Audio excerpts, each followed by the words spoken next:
안녕하십니까? 네, 병인박사 소아시아님원 이혁재 원장입니다. 제가 이제 요즘에 그 화병에 대해서 말씀을 드리잖아요. 오늘은 그 어떤 분들이 그 화병이 많이 발생을 하고 또 이 화병이 왜 무서운가에 대해서 이제 설명을 드리도록 하겠습니다. 아, 이 그림을 지금 보시면요. 입술을 보세요. 지금 악물고 있잖아요. 엄청 화가 난 모습이죠. 일단 화병이 생기면요, 인상 자체가 바뀝니다. 그러니까 누가 이렇게 옆에서 이야기하기도 힘들어요. 예, 찔러서 피 한 방울 안 나올 것 같이 보인다는 이야기죠. 사회생활이 힘들겠죠. 그리고 항상 이렇게 찌뿌듯한 인상으로 이렇게 머리를 감싸고 있어요. 그래서 이런 인상들이 화병에서 보이는 인상이에요. 내가 만약에 화병이 있다고 하면 기본적으로 이런 인상을 가지고 있다는 거예요. 빨리 고쳐야겠죠. 그죠? 예. 그 제가 이제 고혈압이라는 걸 지금 띄워놨는데 이 화병이 왜 무섭냐면요. 이런 증상이 생기기가 쉬워요. 그러니까 화병이 고혈압의 씨앗이 될 수 있다는 거예요. 우리가 고혈압에 대해서 이야기를 할 때 이런 말 하죠. 뭐 혈관이 이제 뭐 콜레스테롤이나 이런 걸 통해서 혈관이 좁아지면서 뭐 혈압이 올라가고 이런 이야기들을 많이 하는데 실제로 그 미국 대학에서 그 고혈압 연구를 한 결과를 보면은요, 오히려 고혈압이 생기는 원인이 스트레스와 관련이 깊다는 거예요. 그러니까 우리가 평상시에 알고 있는 뭐 지방식, 그러니까 기름진 음식을 많이 먹거나 운동이 부족하거나 이래서 혈압이 올라가는 것보다는 오히려 스트레스를 많이 받고 신경을 많이 쓰고 화를 많이 끓이는 것으로 인해서 혈압이 많이 올라간다는 거예요. 그런데 지금 우리 고혈압 관리 어떻게 해요? 대부분이 다 혈압을 낮추는 혈압 강화제를 먹는 것으로서 고혈압을 지금 치료하고 있잖아요. 그것이 무조건 안 돼, 나빠 그런 것이 아니고 혈압이 올라가는 근본적인 이유는 혈관이 수축되는 것보다는 그 이전에 화를 끓이고 스트레스를 많이 받고 하는 그런 환경 때문에 만들어진 것이기 때문에 그런 부분들을 먼저 해결을 해야 보다 근본적인 고혈압 치료가 가능하다는 이야기입니다. 그만큼 혈압이라고 하는 것은 이 화병과 굉장히 관련이 깊어요. 제가 알고 있는 환자분 한 분 중에서 중년의 사모님이신데 병원에 가서 검사를 했는데요. 콜레스테롤 수치가 높게 나오고 혈압이 높다고 해서 혈압약과 콜레스테롤 약을 먹으라고 하는 거예요. 했다는 거예요. 그래서 그 의사랑 이제 그 상담을 하는데 당신은 콜레스테롤 수치가 높으니까 채식을 좀 주로 하고 고기는 좀 줄여서 먹어야겠다고 이야기를 했다고 합니다. 또 음식량도 줄여서 먹으라고 이야기를 하고 또 운동을 좀 많이 하라고 했대요. 그런데 그분은 저한테 와서 너무나 답답하다는 거예요. 왜냐하면 자기는 음식도 많이 먹지 않고 또 운동도 많이 하고 실제로 고기는 별로 먹지도 않는데 고기를 먹지 말라니 난 그럼 어떻게 해야 되느냐 이렇게 이제 말씀하시더라고요. 그래서 제가 말씀드리기를 그것은 음식의 문제가 아니고 다른 문제가 있습니다. 설명을 드리고 화병에 대한 설명을 드리니까 그제서야 그분이 이해를 하시더라고요. 맞아요. 제가 요즘에 요 근래에 스트레스를 많이 받고 신경을 많이 쓰고 화를 많이 그러면서부터 이런 증상들이 생긴 것 같다. 그러니까 혈압도 오르고 열도 오르고 심장도 벌렁거리고 이런 증상이 생긴 것 같다고 말씀을 하시는 거예요. 그래서 이 화를 많이 끓이면 왜 무서우냐? 고혈압이 올 가능성이 높다는 겁니다. 예. 그리고 두 번째는요, 관절염이에요. 여러분, 관절염이 고혈압과 무슨 관계가 있을까? 되게 궁금하시죠? 뭐 퇴행성 관절도 그렇고요, 류마티스 관절도 그렇고 우리가 알고 있는 모든 관절염 중에서 이 화병과 관련된 것이 굉장히 많아요. 허리나 무릎이 아플 때 우리가 심하게 성질을 내고 화를 내고 나면요 더 아파지는 분들이 있어요. 그런 분들은 이 관절염의 원인이 바로 화병이라고 하는 것입니다. 특히 이 열받고 화나면요 다음날 땡땡 붓는 분들이 있어요. 예, 대변 소변도 문제가 생기고 잘 붓는 분들이 있거든요. 그런 분들은 반드시 관절에 문제가 오게 되어 있습니다.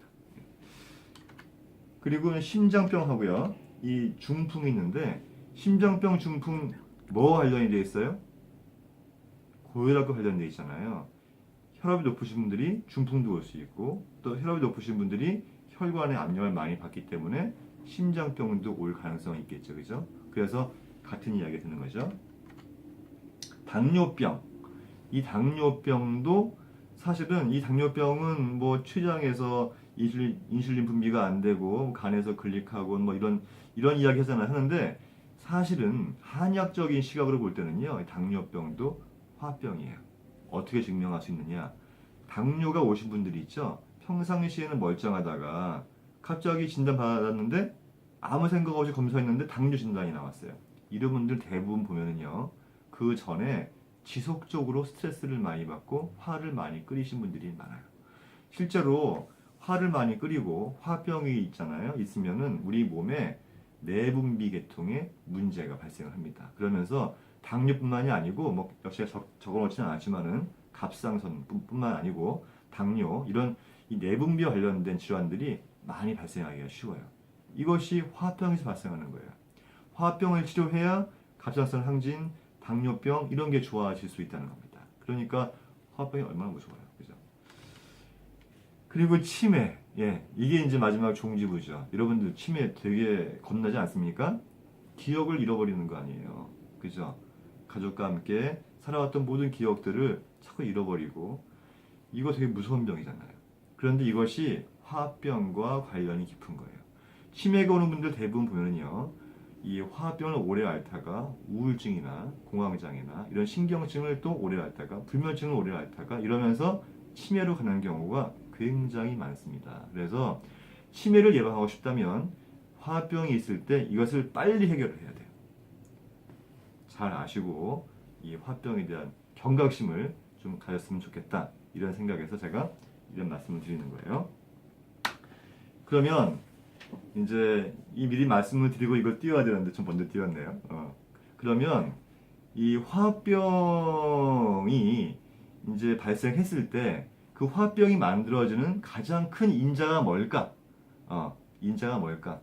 라고 생각을 했을 때 그것이 바로 이 분노예요. 화병은요, 분노로 생길 수 있고 또 공포로 생길 수도 있고요. 또 뭐 생각을 너무 많이 하는 근심 걱정으로도 생길 수 있고요. 잘 놀래서 생길 수가 있어요. 여러 가지 원인으로 생길 수 있지만 일상생활에서 화병이 발생할 수 있는 가장 큰 이유는 근본 씨앗은 바로 이 분노하는 감정이에요. 이 분노하게 되면 이 분노 때문에 이 화병이 발생할 수 있는 확률이 매우 높다는 것입니다. 그 한의학적인 관점으로 볼 때도요, 이 분노를 하게 되면 간을 상한다고 설명을 합니다. 예, 노상간이라고 해서요, 분노하면 간을 상해요. 그런데 이 간이라고 하는 것이 이 오행 중에서 목화 토금수가 오행인데요, 목에 해당되는 장기거든요. 그런데 이 간이 상하게 되면 이 간은 곧바로 비장에 영향을 미쳐요. 목극토라고 합니다. 비장을 중앙토, 토라고 하는 거거든요. 이 말은 무슨 말이냐면 열받아서 분노 때문에 간을 상하면 바로 비장 기능에 문제가 와요. 비장이 뭐예요? 소화하고 흡수하고 우리 몸에 영양을 주는 장기잖아요. 그러다 보니까 열받으면 소화도 안 되고 흡수도 안 되고 팔다리에 힘도 빠지는 거예요. 근데 비장은 한의학에서는 아까 말씀드린 것 같이 토, 이게 중앙토라고도 하고 흑토라고 하거든요. 흙과 같은 역할을 해요. 흙이 무슨 일을 해요? 모든 만물을 키우는 작용을 하잖아요. 그러니까 비장이 상하게 되면 우리 몸의 모든 장기가 다 망가지는 거예요. 그러니까 분노하는 게 얼마나 무서워요? 그죠? 그래서 이 분노하게 되면요, 처음에 이 간을 힘들게 하고, 이 간은 비장을 힘들게 하고, 이 비장은 심장, 폐장, 신장을 다 힘들게 해서 모든 기능이 다 이렇게 아래로 떨어지는 이런 상황이 되는 거지. 무섭죠.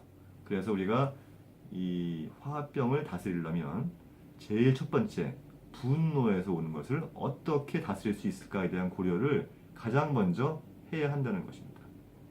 그러면 다음번에는요, 우리 화병이 어떤 사람들이 많이 올까? 라는 부분을 좀 알아야겠죠. 그죠? 그러니까 제가 첫 번째 시간에는 내가 화병이 만약에 있다면 어떤 증상이 생길까? 그러니까 어떤 증상이 있어야 이제 화병이라는 것을 진단할 수 있을까라는 것에 대한 설명이었다면, 오늘은 이제 그 두 번째로 이제 지금 설명하고 있는 거예요. 어떤 분들이 화병이 많이 생길까요? 그 제가 진료한 환자분 중에서 이 열심히 사는 분인데요. 그분이 갑자기 일만 하려고 하면 손이 떨려가지고 일을 할 수가 없대요. 그러니까 손이 떨리면 어떻게 일을 하겠어요? 당 저 같은 한의사도 손이 떨리면 침을 놓을 수 없잖아요, 그죠? 그래서 저한테 이제 왔어요. 왔는데 제가 이야기를 들어보니까 그분이 이제 몇 달 전에 자기 친형님한테 그 사업 자금을 빌려드렸대요. 근데 그게 자기 돈이 아니고 남의 돈을 융통을 해서 빌려드린 거래요. 근데 그 형이 그 사업을 하다가 잘 안 됐어요. 안 돼가지고 기한이 지났는데도 돈을 못 갚는 거예요. 근데 자기 돈이 동생은 자기 돈이 아니니까 형의 돈을 받아서 갚아줘야 될 거 아니에요. 근데 이제 돈을 이제 형이 돌려주질 않으니까 계속 이자만 자기가 자기 돈으로 대신 내주면서 차일피일 하다가 이제 좀 시간을 내서 형한테 이야기를 했대요. 형, 그 내가 내 돈이 아니고 빌려서 형을 빌려준 건데 이제 돈 빌려준 사람이 제가 돈을 달라고 하니 좀 갚아주면 안 돼요? 라고 이야기를 하니까 그 형이 어떻게 이야기를 하겠어요? 아, 동생아, 미안하다. 내가 돈을 갚아줘야 되는데 놔두면 네가 참 고생이 많구나. 내가 빨리 갚아줄게. 미안. 이렇게 하면 자연히 이제 잘 돌아가는 건데 그게 아니고 너 내 동생 맞니? 어떻게 남보다 못해? 어? 내가 그 돈 그 빌려가서 뭐 띄어먹을 것 같아? 날 어떻게 보고 그렇게 이야기하는 거야? 뭐 이렇게 적반하장식으로 말했다는 거예요. 얼마나 억울해요. 얼마나 분해요. 그죠? 그래서 그런 일을 당한 다음부터는 너무 분하고 억울하고 해가지고 이 손이 떨려서 그 생각만 하면 손이 떨려가지고 일을 할 수 없다는 거예요. 그래서 어떻게 하면 좋겠니요? 이게 뭐예요? 화병이잖아요. 뭐에서 온 거예요? 분노에서 오는 화병이에요. 그죠? 결국은 이제 분노에서 온 화병을 치료할 수 있는 이제 한방 치료로 당연히 치료를 하고 그분은 많이 좋아지셨어요. 그래서 제가 이제 지금 말씀드리려고 하는 게 어떤 분들이 화병이 쉽게 올 수 있을까 하는 거예요. 바로 처음 말씀드린 이런 분이에요. 어떤 분이에요? 착한 사람들이에요. 잘 체질은 따로 있다. 예. 첫 번째, 두 번째, 세 번째. 예, 제가 다 꺼내놓고 말씀드릴게요. 바로 이런 분들이에요. 지금 뭐 하고 있어요? 빗자루 들고 청소하면서 즐거워하고 있죠. 그죠? 이런 분들이 화병이 생기기 쉽다는 거예요. 그러니까 온갖 주변에 있는 온갖 것들은 본인이 다 치워야 되고 다 해결을 시켜줘야 되고 다 이렇게 도와줘야 되고 이렇게 천성이 착한 분들 이런 분들이 의외로 화병이 생기기가 쉬워요. 그 동생이 그런 분이었어요. 심성이 착한 분이었다고요. 왜냐? 이런 분들은 스트레스를 받아도 그걸 잘 풀지를 못해요. 그러니까 주변에서는 참 착한 사람, 의인, 좋은 사람이라고 말을 하지만 본인은 그 스트레스에 쌓여서 굉장히 힘든 경우가 있고 그래서 어떤 순간에 어떤 일을 통해서 갑자기 몸이 확 나빠지면서 화병이 생길 확률이 많습니다. 그렇다고 해서 막 못되게 살아라 이런 말씀을 드리는 건 아니고요. 너무 착하게 사는 것도 사실은 화병의 원인이 되니 스트레스 받는 게 있으면 좀 풀면서 사세요. 이런 말씀을 드리는 거예요. 네. 두 번째는 이런 경우예요. 이거 뭘로 보여요? 샤랄랄라. 그죠? 예. 뭐냐면 감수성이 예민한 사람들이에요. 예. 감수성이 예민한 사람들은요, 작은 감정의 변화에도 굉장히 크게 반응을 하게 됩니다. 그래서 이 스트레스를 많이 받고 화병이 발생할 확률이 굉장히 높아요. 그래서 감성이 풍부한 게 좋기는 한 건데 이 감성이 풍부한 것이 역으로 화병이 발생할 수 있는 가능성이 높아지는 그런 것이 될 수 있는 것이죠. 그 세 번째는 요거예요. 이건 뭘로 보여요? 잣대가 높은 거죠. 그죠? 그래서 이 잣대가 높다는 건 뭐냐면 내가 옳다고 하는 내 말이 맞아 라고 하는 그런 그 신념이 강한 사람들이에요. 그렇기 때문에 특히 그 지식인들이나 또는 자존심이 강한 사람들 이런 사람들이 이런 분들이 많거든요. 이런 분들이 한번 무너지면 화병이 발생하기가 쉬워요. 그래서 이제 보통 이런 분들이 이 화병이 발생하기가 쉽고요. 제가 그래서 오늘은요, 이 화병 중에서 이 화병이 왜 무서운가, 또 화병이 발생했을 경우 방치해뒀을 때 어떠한 질환들이 많이 발생할 수 있는가. 그래서 그런 질환들을 치료하기 위해서 반드시 화병을 치료를 해야 된다 하는 거고요. 또 화병이 발생할 때 가장 무서운 것이 바로 분노하는 감정인데 분노하는 감정이 오장육부 기능을 다 망침으로 해서 여러 가지 질병을 확산시키는 무서운 감정일 수가 있다고 하는 거고요. 그리고 제가 화병이 잘 발생할 수 있는 세 가지 패턴을 말씀드렸죠. 예, 이런 분들이 화병이 잘 발생할 수 있는 분들이기 때문에 내가 그런 패턴 중에 한 가지라면 앞으로 화병이 생길 수 있는 어떤 인자를 가지고 있다 생각을 하시고 평상시에 화병 관리, 스트레스 관리를 잘 하라고 하는 겁니다. 예. 제 다음 시간에는요, 제가 어떻게 하면 이 화병을 치료할 수 있을까에 대한 치료편에 대해서 설명을 드리겠습니다. 예, 여러분, 잘 낫지 않는 질병으로 참 고민이 많으시죠. 예, 병인 박사인 제가 여러분의 병인을 해결해서 그 질병을 제대로 고쳐드리겠습니다. 감사합니다.